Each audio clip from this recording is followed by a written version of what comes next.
राधे राधे जी, कैसे हैं आप सब।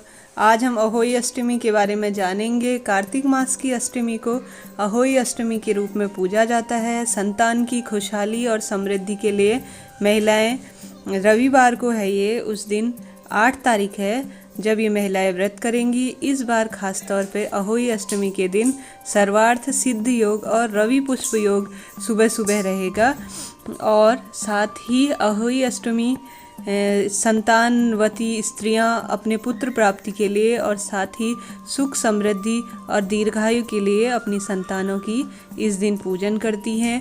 तारों की छाँव में अहोई अष्टमी का पूजन किया जाता है तथा कथा सुनकर गणेश जी और माता अहोई की कथा को सुनकर ध्रुव तारे को अर्घ्य दिया जाता है। जानते हैं इसे कैसे किया जाता है। व्रत करने वाली माता है, सुबह उठकर स्नान करे, दिन भर व्रत करे, पूजा पाठ करके अपनी संतान की दीर्घायु व सुखमय जीवन की कामना करे तथा माता अहोई से प्रार्थना करे कि हे माँ, मैं अपनी संतान की उन्नति, शुभता और आयु वृद्धि के लिए यह व्रत कर रही हूँ। इस व्रत के पूरा करने के आप मुझे शक्ति दीजिए, यह कहकर व्रत का संकल्प करें। साथ ही यह भी मान्यता है कि इस व्रत को करने से संतान की आयु में वृद्धि होती है, स्वास्थ्य में वृद्धि होती है और सुख प्राप्त होता है। इस दिन माता पार्वती का पूजन किया जाता है। कारण यह है कि माता पार्वती भी संतान की रक्षा करने वाली माता कही जाती हैं और अहोई माता को माता पार्वती का ही रूप माना जाता है। उपवास करने वाली स्त्रियों को दिन भर क्रोध करने से बचना चाहिए और उपवास के दिन मन में कभी भी बुरा विचार नहीं लाना चाहिए, नहीं तो जो हम पूजा पाठ का पुण्य होता है वह बहुत ही कम हो जाता है। आइए इसके किस प्रकार से करना है ये जान लेते हैं। जैसा कि हम लोग सब पूजन में काम में लेते हैं, एक पोस्टर लेना है जो कि अहोई माता का हो, बाज़ार में ये आसानी से मिल जाता है, और एक जल का लोटा ले लेना है। और कुछ लोग इस जगह पे इसे जो हम करवा इस्तेमाल करते हैं करवा चौथ में, उसे काम में लेते हैं, तो फिर उसे रख लीजिए। और साथ ही जो हम नॉर्मल तरीके से जिस तरह से पूजन करते हैं, इसमें इतना कुछ खास नहीं है, तो उसी तरह से आप इसे पूजन में कर लीजिए। एक पट्टा रख लीजिए जिसमें जल का लोटा रखे और एक चांदी की अहोई बनवाएं। यह अमेज़ॉन में भी मिलती है, मैंने ये देखी थी सर्च करके। और साथ ही किसी सुनार की दुकान में भी एक अहोई, चांदी में बनी हुई अहोई माता का पेंडल मिल जाएगा। उसमें 2 चांदी के मोती डलवाएं और जैसे जैसे आप हर साल व्रत करते जाते हो उसी के अनुसार इसमें दाने बढ़ाते जाएं। और इस प्रकार एक पेंडल लगा होता है उसमें, साथ ही चांदी की ये एक अहोई माता की मूर्ति लगी होती है। फिर अहोई मैया को रोली, चावल, दूध और चावल चढ़ा के पूजन करें। मिष्ठान वगैरह जो भी आप निकाल रहे हों बना के उसे ज़रूर अर्पित करें। फिर अहोई को गले में पहन ले इसके, और यह संतान प्राप्ति के लिए और संतान की दीर्घायु के लिए बहुत ही फ़ायदेमंद होता है। और पूरे साल अगर चाहो तो इसे पहनो, नहीं तो दिवाली के दूसरे तीसरे दिन जब भी आपको कोई अच्छा मुहूर्त दिखे और इसको भोग लगाकर अहोई माता को जल के छींटे देकर इस पेंडल को आप हमेशा नहीं पहन सकते, तो इसको रख सकते हो।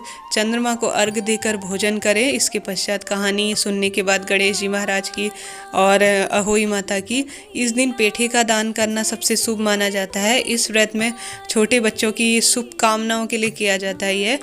और साथ ही अहोई चित्र के साथ 2 सेही की कथा आपने सुनी हो तो अभी मैं आगे आपको सुनाऊंगी, और उसके बच्चों का भी चित्र बनाएं और इनका पूजन करें। पूजन करने का कोई ख़ास वो नहीं है इसमें, अरे इतना ही जैसे हम नॉर्मल तरीके से पूजन करते हैं वही है। आइए जान लेते हैं इसकी कहानी क्या है। बहुत पुराने समय की बात है। भारतवर्ष में एक गाँव था दतिया नाम का। उस नगर में चंद्रभान नाम का साहूकार रहता था। उसकी पत्नी का नाम चंद्रिका था। वह बहुत ही गुणवान, शील और सौंदर्यपूर्ण थी। चंद्रभान की प्रतिव्रता थी।